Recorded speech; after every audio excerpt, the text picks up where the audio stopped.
အားလုံးသိထားပြီးပြီလားတတိပေးချက်များတောက်ပြန်ထားတဲ့ဆိုတာ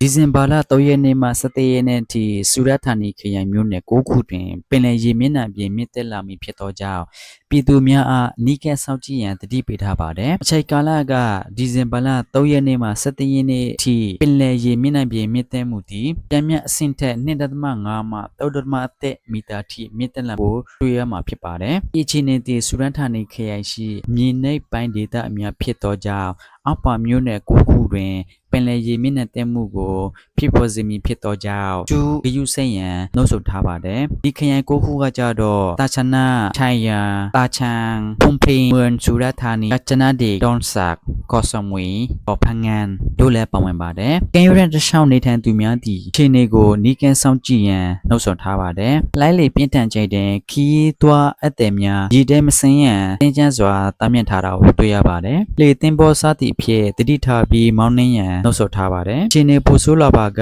လှေများသင်းပေါ်များကမ်းမမထွင်ရန်တောင်းဆိုထားပါတယ်အားလုံးဘေးကင်းကြပါစေဗျာကြံရှိတဲ့သတင်းများကိုလည်းဆက်လက်ပြီးနောက်ဗီဒီယိုမှာကျွန်တော်ကြိုးစားပြီးတင်ပေးပါမယ်ခင်ဗျာအားလုံးဘေးကင်းကြပါစေခင်ဗျာ